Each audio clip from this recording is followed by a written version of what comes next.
بسم اللہ الرحمن الرحیم۔ بسم اللہ الرحمن الرحیم۔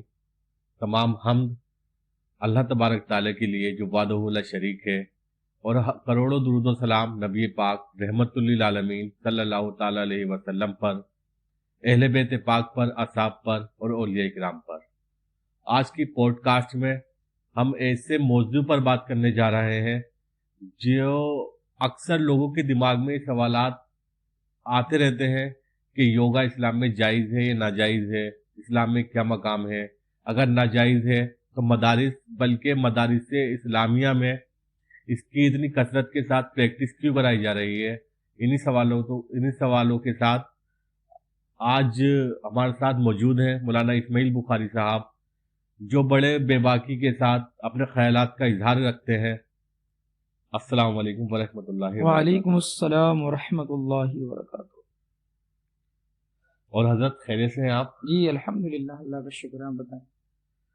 اچھا حضرت، اگر ہم دیکھیں کہ یوگا، جیسے کہ میں نے اپنے انٹرو میں کہا کہ یوگا جائز ہے ناجائز ہے، یا یوگا مدارس اسلامیہ میں کثرت کے ساتھ جو پریکٹس کرائی جا رہی ہے، چند مدارس میں ہے ایسا، سب مدارس میں نہیں ہے، تو اس سے پہلے ہم جانتے ہیں کہ یوگا کیا ہے، یہ کسے کہتے ہیں، یا کس چیز کا نام یوگا ہے؟ بسم اللہ الرحمن الرحیم، نحمده ونصلی علی رسولہ الکریم، اعوذ باللہ من الشیطان الرجیم، بسم اللہ الرحمن الرحیم، ان الدین عند اللہ الاسلام، صدق اللہ العظیم۔ دیکھیے، اسلام ایک مکمل ضابطۂ حیات ہے۔ بے شک اسلام نے زندگی کے کسی بھی گوشے کو مستثنا نہیں چھوڑا بے شک بے شک۔ کہ جہاں رہنمائی نہ کی ہو انسان کی۔ ہر موقع پر، ہر جگہ پر، عبادات ہوں، عملیات ہوں، دنیاوی زندگی ہو، کوئی بھی پہلو ہو، کسی بھی پہلو کو اسلام نے مستثنا نہیں رکھا۔ بالکل بالکل۔ دیکھیے، لفظ یوگا آج دنیا بھر میں ایک شہرت کا سبب بن چکا ہے، اور اپنا ایک مقام رکھتا ہے شہرت میں یوگا۔ اگر ہم اسے ہندو مفکرین یا کتابوں سے دیکھیں تو پتہ چلتا ہے یہ حقیقت میں ہے کیا۔ دیکھیں، یوگا ہندو مذہب کی ایک پہچان ہے، اور ان کی عبادت کا ایک خاص طریقہ ہے۔ اچھا جی، ان کی عبادت کا ایک خاص طریقہ ہے۔ وہ ایک الگ بات ہے کہ عبادت کے طریقے میں جسمانی ورزش کے پہلو کو انہوں نے رکھا ہے، لیکن ہے تو عبادت کا طریقہ ہی، اور اس کے باقاعدہ دلائل ہیں، ثبوت ہے۔ لفظ یوگا سنسکرت کے لفظ یج سے نکلا ہے، اچھا، جس کے معنی آتے ہیں جوڑنا، ملانا، اور پنڈت مدن موہن جھا کے مطابق یوگا کا مطلب ہوتا ہے، لفظی مطلب تو ہوتا ہے، اس کا لغوی معنی تو ہوتا ہے ملانا، جوڑنا، اور اصطلاح میں وہ طریقہ ہے کہ جس سے آتما پرماتما سے مل جاتی ہے۔ اچھا، یعنی روح، وہ طریقہ، وہ کام جس کے ذریعے روح کا ملن خدا سے ہوتا ہے۔ اچھا جی، اور اسکند پران کے مطابق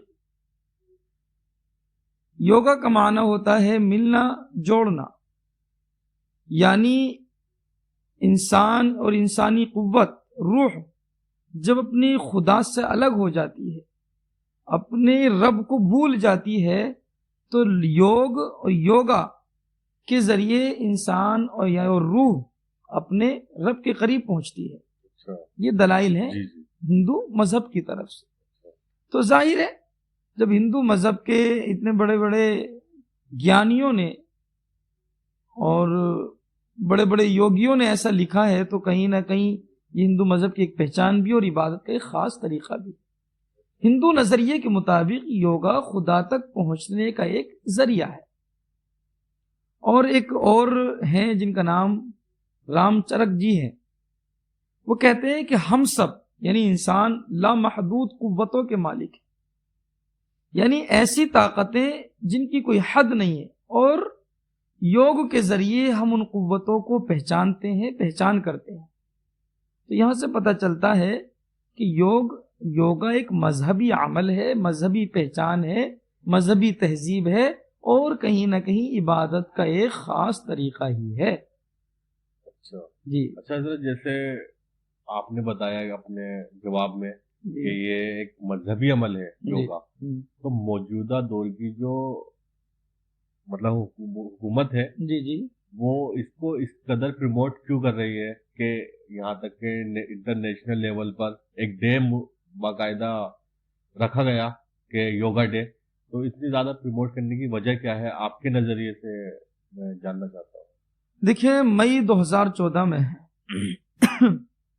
یہ جو موجودہ حکومت ہے، مئی 2014 میں پہلی بار ان کی حکومت بنی، اور غالباً دسمبر 2014 میں یہ اس مدعے کو یوگا کے لیے اقوام متحدہ گئے اور اس کو وہاں پر باقاعدہ بل کی منظوری کرائی.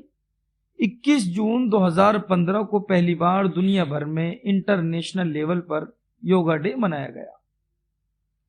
دیکھیے، اس کے پیچھے جو موجودہ حکومت کا جو معاملہ ہے وہ ڈھکا چھپا نہیں ہے.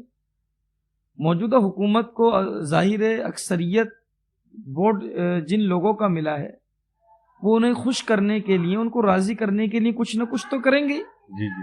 اور سیاسی پارٹیاں، سیاسی لوگ صرف سیاسی فائدہ دیکھتے ہیں، تو کہیں نہ کہیں ان کے سیاسی مفاد ہیں، سیاسی فائدے ہیں. جب انہوں نے ان کا ووٹ لیا ہے تو انہیں خوش کرنا بھی تو ایک مقصد ہے. بھی ہم دیکھیں، نہیں، ہم نے ووٹ آپ کے نام پہ لیا، آپ کے مذہب کے نام پہ لیا، آپ کے لیے کام بھی کر رہے ہیں. دیکھو، ہم نے پوری دنیا میں یوگا کو ایک پہچان دلوائی، اور یوگا ہندو مذہب کی ایک پہچان ہے. تو کس کی پہچان ہوئی دنیا میں؟ ہندو مذہب کی. تو اس کے پیچھے سیاسی فائدے بھی ہیں، اور ظاہر ہے اپنے مذہب کو وہ پروموٹ کریں گے ہی، اس کی تبلیغ اور اشاعت تو کریں گے، کسی بھی طریقے سے کریں. جیسے بحیثیت مسلمان ہم اپنے مذہب کی پہچانوں کی علامات کی دنیا بھر میں جو ہے تبلیغ کرتے ہیں، بتاتے ہیں لوگوں کو کہ یہ اس کے یہ فائدے ہیں. ایسے ہی اپنے فائدے بتاتے ہیں اور بتا رہے ہیں لوگوں کو یہ فائدے. تو اس کی جو ورزش، جسمانی ورزش کا اس میں ایک پہلو رکھا گیا ہے، اس کا سہارا لے کر دنیا بھر میں اس کو پروموٹ کر رہے ہیں، بتا رہے ہیں دیکھو ہندو مذہب کتنا بڑھیا ہے، کتنے فائدے ہیں. جسمانی ورزش کی ورزش ہے اور عبادت کی عبادت ہے، خدا سے ملنے کا ملنا ہے، اور ایک جسمانی طور پر بھی فائدہ ہے. جی جی. اچھا حضرت، جیسے کہ آپ نے عرض کیا اور کہ یہ ورزش بھی ہے کہ فوائد، تو اسی طریقے سے میں جب یوگا کے بارے میں دیکھ رہا تھا تو مجھے ایک ریسرچ سامنے آئی جس میں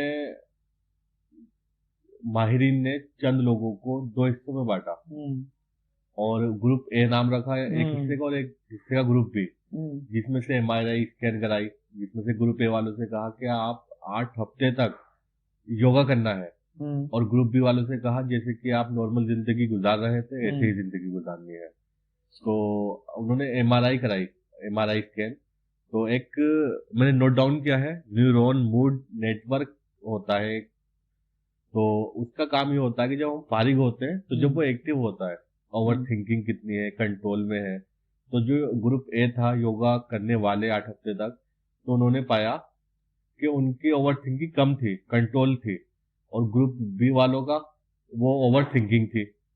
اور دوسری چیز انہوں نے ایموشن پہ تحقیق کی کہ جو گروپ اے تھا انہوں نے ان کے ایموشن ہیپی تھے، خوش تھے، شکر گزار تھے، پلس پازیٹیو تھے. اور گروپ بی جنہوں نے یوگا نہیں کیا، نارمل زندگی گزاری، وہ ناشکری، نگیٹیوٹی، اور پلس خوش نہیں تھے اپنی زندگی سے. اور تیسری چیز جو انہوں نے دریافت کی وہ گرے میٹر جو ہے دماغ میں بڑھنے کا مطلب اس بات کی دلیل ہے کہ آدمی کسی کام پہ کتنا فوکس کر رہا ہے، یہ قوت حافظہ کتنی ہے اس کی. تو جو گروپ اے تھا یوگا کرنے والا، تو انہوں نے پایا کہ گروپ اے کے قوت حافظہ اور فوکس اور پازیٹیوٹی وہ بہتر تھی، لیکن گروپ بی کے اچھی نہیں تھی، فوکس بھی نہیں تھا، قوت حافظہ بھی کمزور تھی. تو اتنے نتائج کے بعد ہمیں پتہ چلی کہ اس سے یوگا سے فوائد تو ہے، اس کا سامنے آ رہی ہے. تو میں آپ سے سوال کرتا ہوں کہ کیا یوگا مسلم کے لیے جائز ہے، کر سکتا ہے یا نہیں؟ دیکھیں، ظاہر ہے یوگا کے اندر جو طریقہ کار استعمال کیا گیا ہے وہی کیا گیا ہے جو ان کے رشی منی اور بڑے بڑے یوگیوں سے منسوب ہے اور جو انہوں نے باقاعدہ کتابوں میں لکھا ہے، الگ سے کوئی چیز نہیں۔ اب جو بڑے بڑے گیانی لوگ گزرے ہیں ہندو مذہب کے، انہوں نے ساری چیزوں کو مد نظر رکھتے ہوئے اس لیے لوگوں کو بتایا کہ بھی اس کے فائدے ہیں، اور اس میں جو ایک منتر وغیرہ پڑھتے ہیں اس کے ذریعے وہ خدا تک پہنچانے کا طریقہ بتاتے ہیں۔ یہ ایک بات ٹھیک ہے، اس کے جسمانی طور پر فائدے ہیں، بہت فائدے ہیں، مان لیجیے بے شمار فائدے۔ معذرت چاہوں گا بیچ میں روکنے کے لیے، لیکن کہیں نہ کہیں اگر وہ ریسرچ کریں ایک نمازی جو صحیح سے نماز پڑھ رہا ہے، اگر وہ اس پہ ریسرچ کر لیں تو کتنے فوائد نظر جی آئیں گے۔ میں اسی پر آ رہا ہوں۔ جی۔ تو کہیں نہ کہیں وہ جسمانی طور پر چلو ٹھیک ہے اس کے فائدے ہیں، لیکن بحیثیت مسلمان یہ صرف ایک جسمانی ورزش نہیں ہے۔ صرف جسمانی ورزش ہوتی تو کوئی بات نہیں، یہ ایک مذہبی عمل ہے، مذہبی شناخت ہے، مذہبی پہچان ہے، اور ہندو نظریے کے مطابق جیسے میں نے ابتدا میں بتایا اور باقاعدہ اس کے ریفرنس دیے کہ پنڈتوں نے لکھا ہے، پنڈت رام چرنگ نے لکھا ہے اور اسکند پران میں لکھا ہے، ویدانتیوں نے لکھا ہے کہ یہ ان کی پہچان ہے، مذہبی عمل ہے۔ اور جیسے انہوں نے لکھا ہے کہ انسان لامحدود قوتوں کے مالک ہوتے ہیں، اور جب وہ اپنے رب سے، خدا سے، پرماتما سے دور ہو جاتا ہے، یوگا اسے رب کے قریب پہنچاتا ہے، پرماتما کے قریب پہنچاتا ہے۔ تو یہ کیا ہے؟ ایک مذہبی عمل ہے، ان کے نظریے کے مطابق عبادت کا ایک طریقہ ہے۔ تو عبادت کے طریقے کو بحیثیت مسلمان ہم نہیں اپنا سکتے۔ کیوں؟ اللہ کے رسول صلی اللہ علیہ وسلم کا ارشاد گرامی ہے، من تشبہ بقوم فہو منہم، جو جس قوم کی مشابہت رکھے گا وہ اسی میں سے ہوگا۔ تو یہ، اور اس میں کوئی برا ماننے والی بات نہیں، آپ ہندو ہیں تو آپ اپنے مذہب پر چلیں، ہم مسلمان ہیں، کہ کوئی ہندو یہ سمجھ کر نماز پڑھ لے گا کہ صاحب اس جسمانی ورزش بھی ہے؟ بھئی اگر انشاءاللہ کوئی موقع ملے گا تو ضرور نماز اور سائنس پر ہم باقاعدہ ویڈیو بنائیں گے۔ تو نماز تو باقاعدہ پورے کا پورا ورزش، جسمانی ورزش ہے، اور سائنس نے باقاعدہ اس کو ثابت کیا ہے ریسرچ کر کے۔